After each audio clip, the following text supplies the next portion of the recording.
You've tuned into The Mountain Gardener with your host, Ken Lain. Gardening, it can be challenging, but with these simple insider tips, you'll reap huge rewards.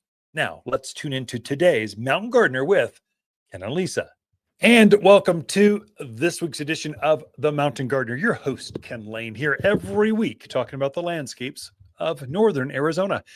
And we are finally, there's basically six different seasons you'll find here in the mountains of Arizona. Let me just break those down for you. And we are into definitely the early spring season. It's early this year. So usually it starts the first week in March or so. Now it's the last week in February. It's at least 2-3 weeks. And I'll share why that is or how to tell.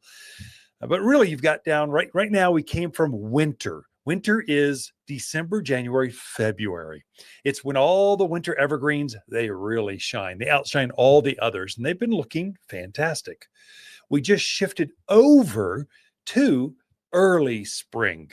So I know spring is still 3 weeks off, but early spring is definitely, you're seeing the winter blooming plants going. So you're seeing the daffodils are coming out of the ground. Daffodils, the peonies are right behind them, right, just elongating tremendously right now. My winter blooming jasmines, the camellias, all these early spring seasons, they're growing or blooming. I noticed that my akebia, 5-leaf akebia, it's an evergreen vine. It's a strong, fast growing vine.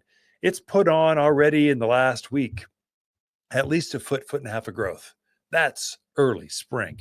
Early spring is defined by bright days, but chilly nights. It can still be frosty. You can even see a snow every once in a while, but plants are growing. Those early spring plants, they love that. So pansies, they look fantastic right now, and they're actively growing no matter how cold it is at night, or now no matter how much kind of weather event we get.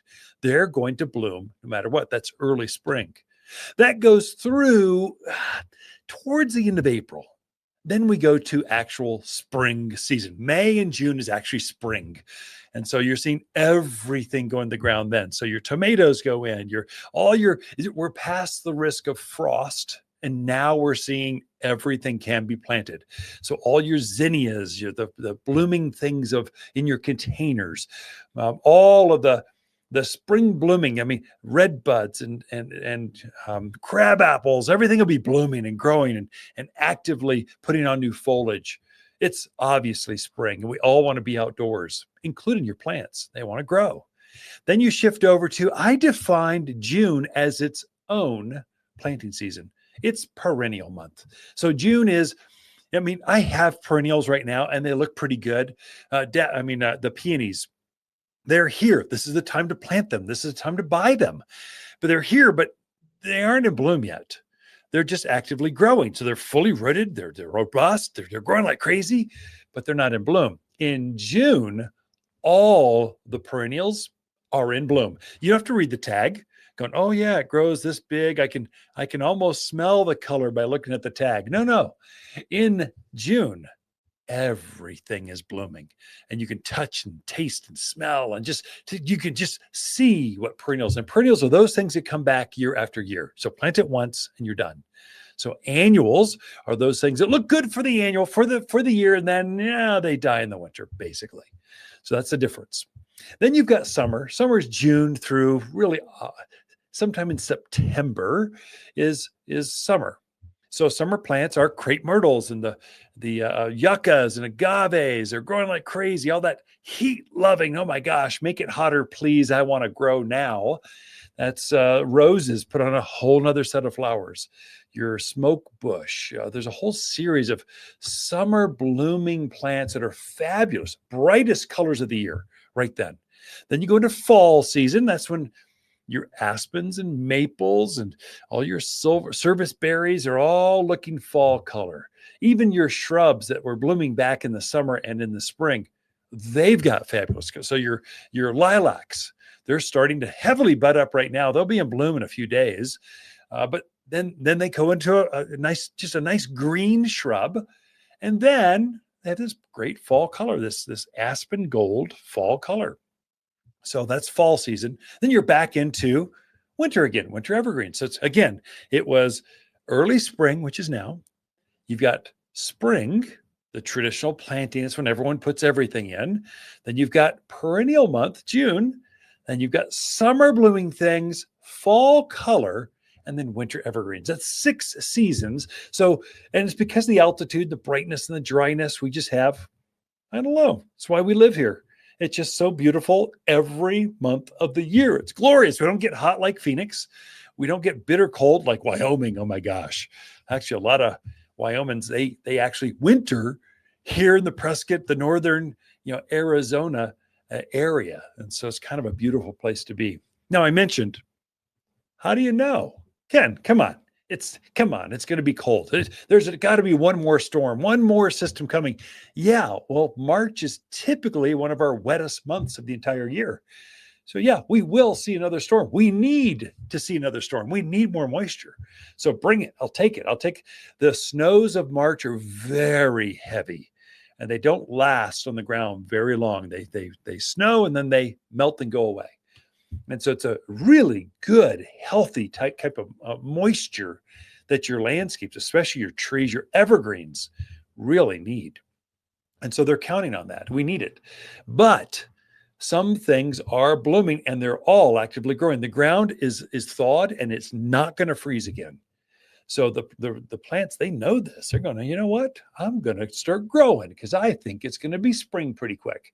The bees, you'll notice the honeybees, they're out foraging. They're really hungry right now. So anything that's in bloom, even a remote bit of bloom, they're going to go after. We just had flowering heath. You only find this particular alpine perennial. It's like an evergreen shrub. That's a perennial. It's an evergreen thing that stays up about knee high and gets kind of 3 by 3 by 3 or 2 foot high by 3 foot wide. Beautiful alpine plant, gorgeous. You only see it this time of the year. Right now, if you were to wait until the traditional spring season, May, I won't have any of those. But if you want to encourage or help your pollinators out there first of spring, put a heath in.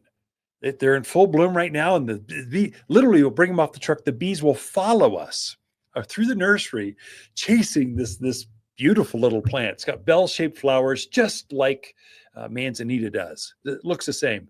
And then when it's done blooming, usually the end of May or so, it has this beautiful fern-looking foliage to it. It's just a really handsome, pretty plant.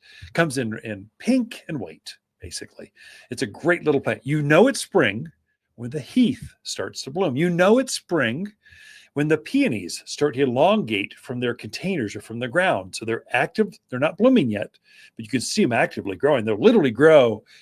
I mean, my Ito peonies, they'll grow 5 feet. I mean, not 5 feet, maybe 4 feet. They get massive with these great big flowers that are as big as your hand. Then your traditional English peonies are the same. They're just cuter. They're shorter. They're less than knee high. And so they have more flowers, but they aren't nearly as large as an Ito peony. So there's different types, but it's spring when they start to grow. And so when your rosemary starts to bloom, it's one of the first things to bloom.